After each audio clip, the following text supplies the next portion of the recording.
Salam kadırlı iyileşler. Selamun aleykümselam. Assalamu alaykum hurmatly vatandaşlar. Selamun aleykümselam.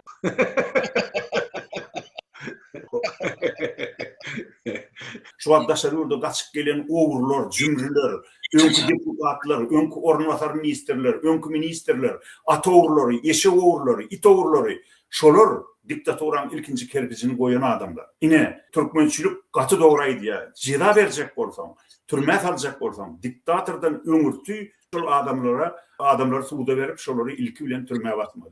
Bassagam biz batmaly. Ben yakılmanın taraftarı kemine. Sebebi ibret diýede geleceğin demeti üçün edilmeli daha. Kayıtalanmazlığı için. Kadimi Türkmenin nemeti bilen ojar odunu 40 diyor odunu getirip edil şehrine orta arasında.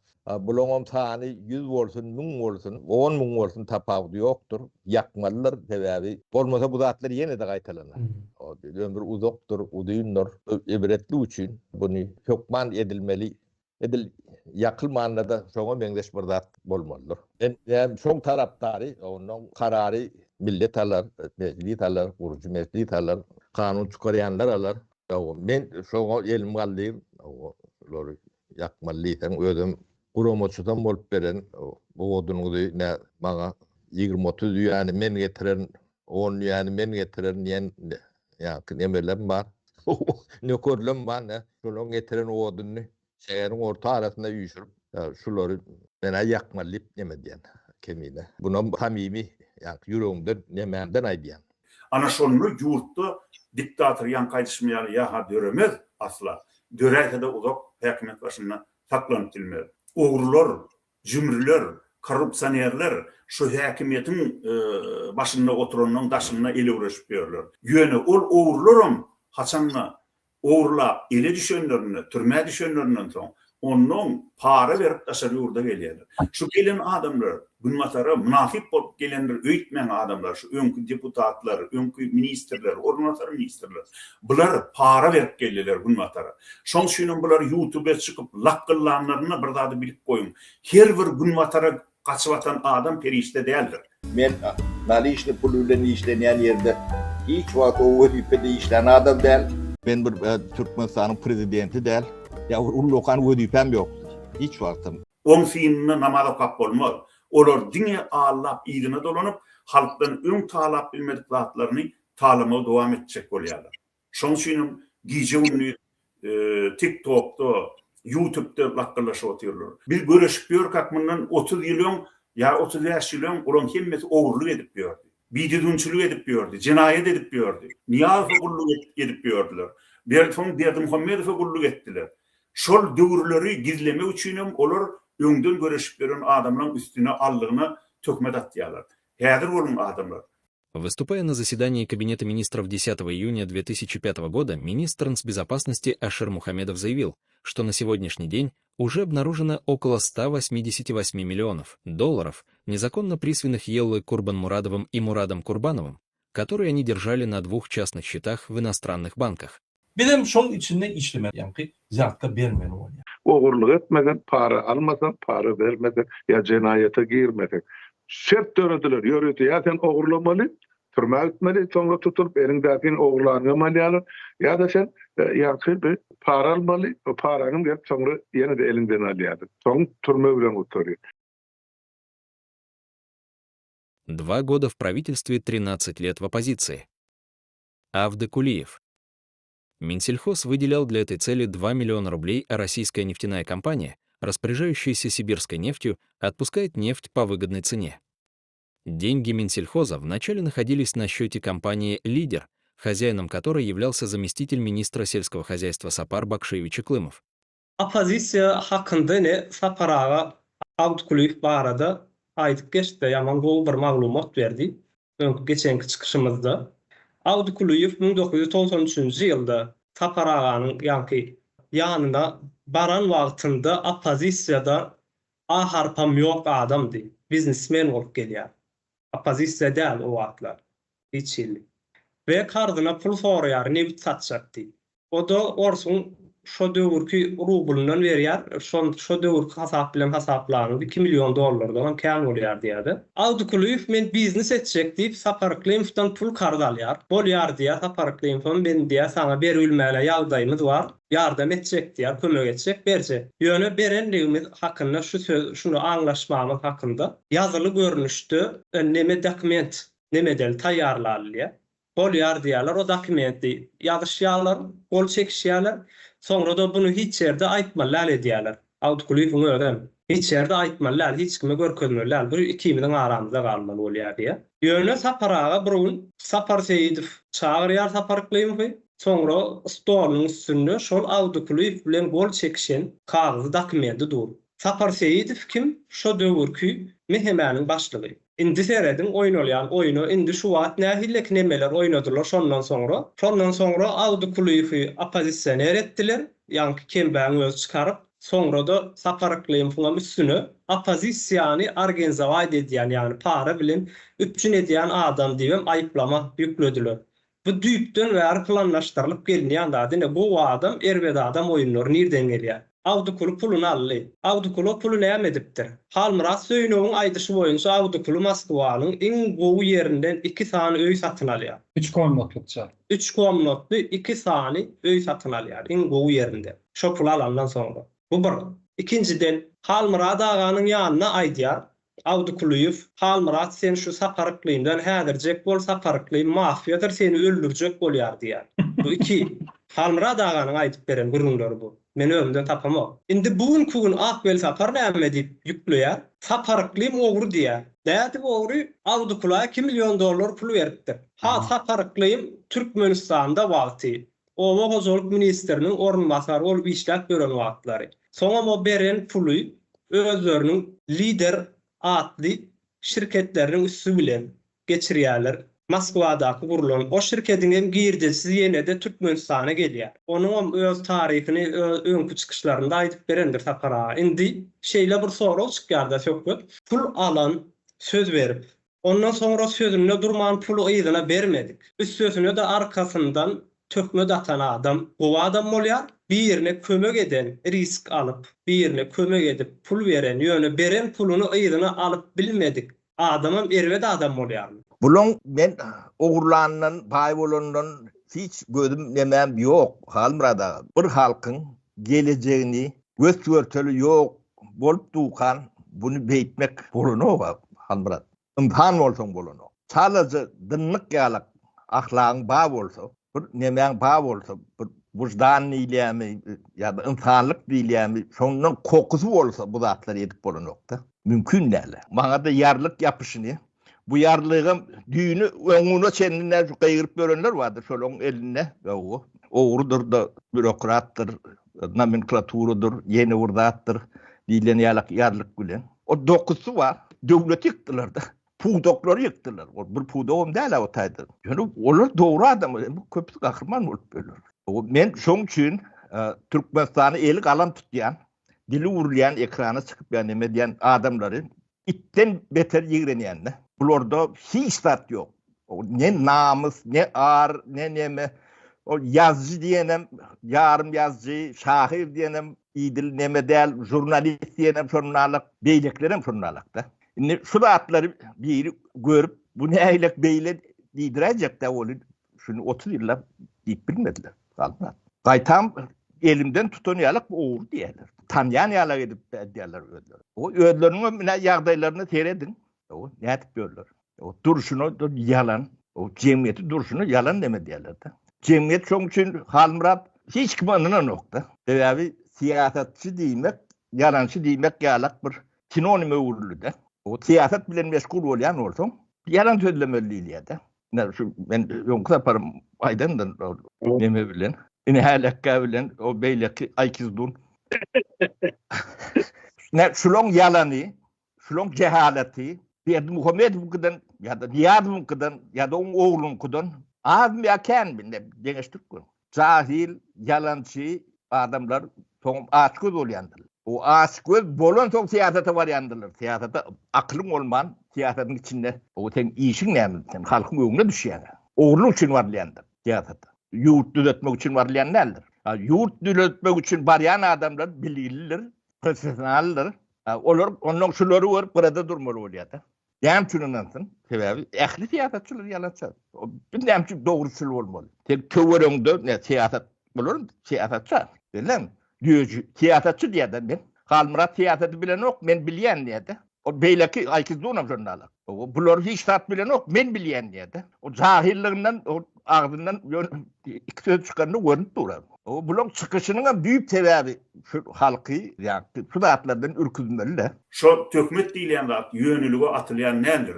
Egerde ogry birinin jüýsüne giýirjek bolsa, ya giýirse şondan pul çıkarsa jüýsünden, özünün ogurlanýanyny bildirmeli üçin hana ogruwa, hana o taýda ogruga çyk gitdi diýip başga bir ýerine barmak çomurdandyr. Şonun häzir bolun, şol bulanam ulanýanlary häzir günwatara gaçyk gelen öňkü korrupsiýanerlen, ogru jümlelerden ulanýan metodum şol. Pek adamlara, öňden görüşip beren adamlara tökmet atyp, öz edin cinayetlerini gildecek bolýarlar. Birinciden şu öňe çykýan adamlar bula sen kim diýip başlaýar. Ay sen ayağının eyle, Gellik eri, on Prashmandovka geleyim. sen ejen beyle, sen özün ogry, sen eyle, ay senin ogurlan korrupsiýaner, sen kim, sen geplep bilen ak, sen näme okuň ýok, bilimin ýok, sen näme işiň bar. Birinji şu lichnesden turor etmek. Kurban. Sen cevap versene, sen özün cevap versene, sen Türkmenistan'a gaýdanda gaçyk gaýdın. Näçe pullar gaýtdyň? Näçe sulatlar o arada gepler oktanyp, ýerde tualet galdyma unnisi. Hemme. Yine bir Ses kestirip gürlü. Dinlen bir mın. Gürlü cewabyňam al at verdiňem. Men siz taraplaýnam dämel beýlik taraplaýnam da önüme ýöne. Kesilmeden efirden. Huy pilotlardan ýa-da bar. Zın efirden Kesilmek gerekiyor. Men seni gandonun. Efirden koýar onu. Giban erkek bolsa git vatan ne diýen bolsaň. Gütüňe sikip pituh edýärler seni şo taýda. Liberty kesip bilýän şunu kesip bilýän. Конечно, doğunun skeýliň çortu muhamu. Özüň owra o sen beýlekiler owru diýip oturýarsyň. Özüň näçe pul owrlak gaýdan adam. Kesip bilýän şonu. Kesip bilmeýän. Ne diýerdik girdim bäri. Aýr efirden TV bu provokasiýa diýär. Вот я хочу задать вопрос господину Курбанову. Это правда, что он работал на вице-премьер-министра Туркменистана при Ниязове? Пусть ответит на этот вопрос. Генеральному прокурору Туркменистана Курбан-Биби Атаджановой от гражданина Туркменистана Курбан-Мурадова Йолы Агаевича 25 февраля 1960 года рождения признательные показания.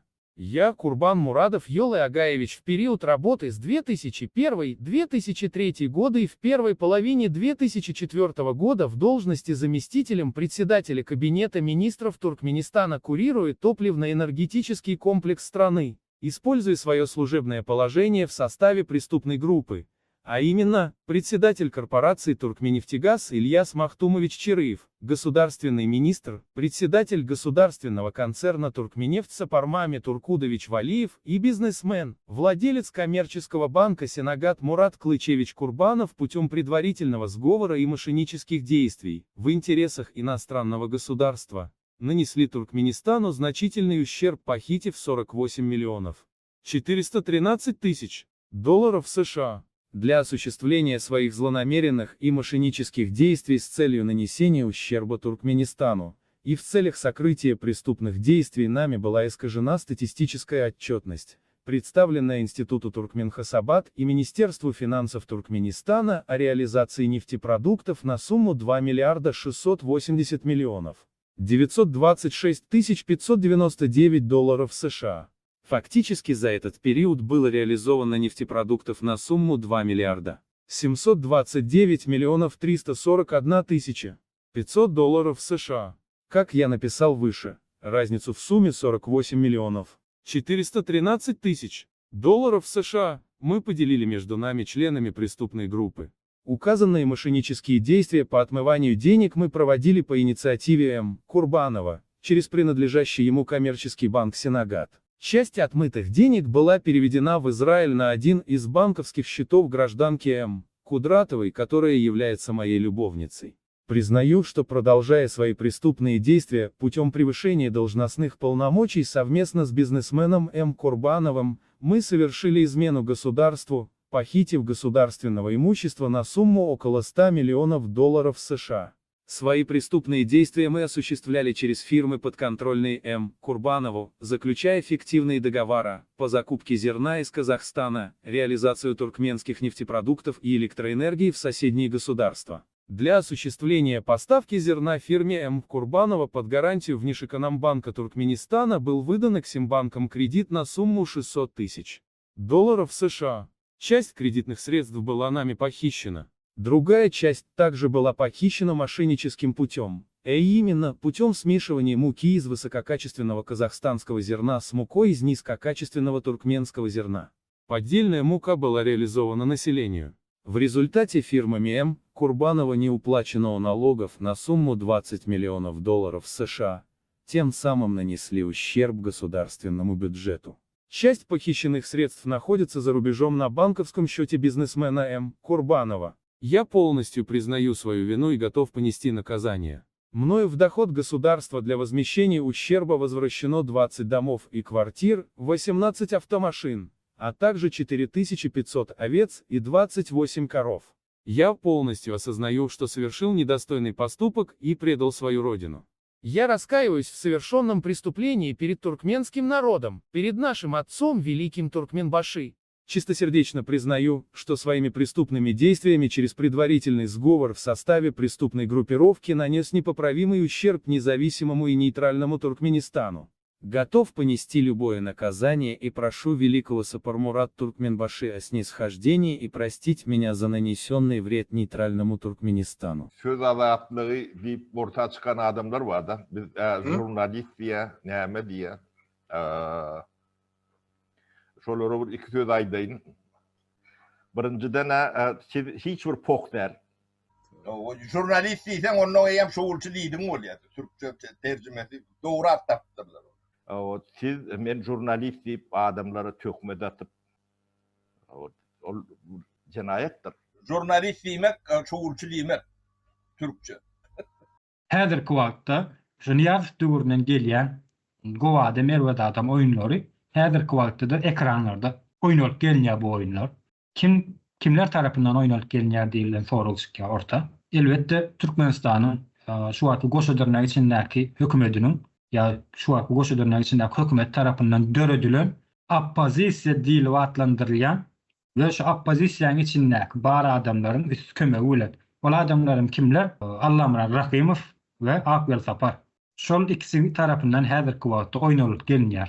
Gowa Merwet adam oýunlary. İş bilýän adamlar, häzirki wagtda iş bilýän adamlar diýeni mine Sapar Klemov we Halmra Söýnüf. Sapara we Halmra daga onun şahsiýetini dewip ine Merwet adam ine eýli on etdi, bun etdi, lat diýip ýony halka ýigrenji göz bilen görkezmäne synanşýarlar häzirki wagtda. Bolam ine şu ýörükli hökümet tarapyndan alınıp barlayan iş hökümet tarapyndan diýsem hökümetde şu milli howpsuzlyk tarapyndan gurnalýan oýun. Yine tapara, yine ikimize yüklenýän günahda esas yok. Ondan ol ahalekkin, ben senden akıllı diye koordinasyonu sabedim. Ayol sen birce gelip görkezäş, koordinasyonu sabedin da adın tut, özler çıkar ekran. Hani bizim gurucu meclisimiz var, hani dura o. O opozisiýa, nähille opozisiýa bolýar, ine sökmedýär ki awtkulyň üstülen näme ortaga geçirjek boldy. Mine bulara göre, rejime göre erbet adamlar ayrıldy, yurtdaşyna çykdy. Ta 2019-njy ýyla çenden gıkı çykmady adamlaryň hökümeti hiç zat degmediler, sesini çıkarmadılar. Hökümet, şu rejim, hem de daşyndaky opozisiýa öz oýunlaryny oýnady. O tarapdan Azatlyk radiosyň bar, bolýar 30 ýyllap. Soň Agdybirlik hereketi diýär. Bu da barmış. Buna mine Allah'ım razı rahim geçen çıkışınlaydıyar. Men 89-njy ýyldan bäri Agdybirlik hereketini edim diýär. Bolýar. Indi 30 ýylyň dowamında birisi görkezsin. Ne Azatlyk radiosynyň, ne opozisiýasynyň, ne Akbel Saparynyň, ne Allah'ım razı rahiminiň ýa-da beýlekleriň bir iş edenini Türkmen halkyna bähwitli boljak. Türkmen halkyna şu rejimden halas edip biljek. Türkmen halkyny aýdynladyp biljek. Indi Agdybirlik hereketi hakynda gurrunmykdy de bu taýda. Allah'ım razı rahim men Agdybirlik hereketini edim diýdi. Agdybirlik hereketinde 2 tane adam galdy şu wagt. Kimler? Akbel Sapar bilen Allah'ım razı rahim. Şol ikisi öz adyna Agdybirlik diýip tutýarlar. No.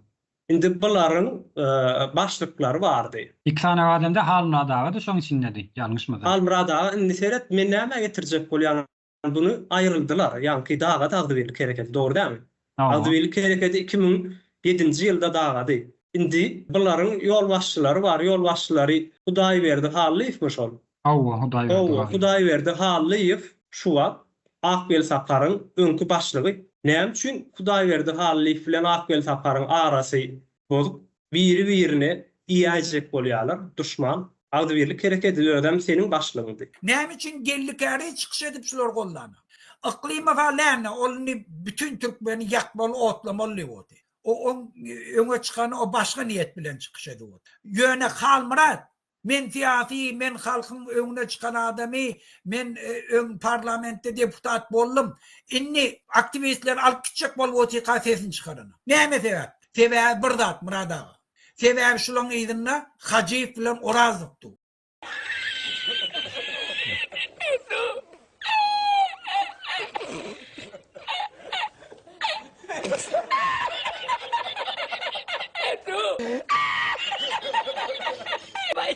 Meselem men Murat Kurbanow goldayan. Men Murat Kurbanowyň ýerinde. Oklay men Murat Kurbanowyň öwrendim. Diriliş kim adamlar? Diriliş. Kerim. Kazol nişaslı. Böyle bir erkek var mı dünyada?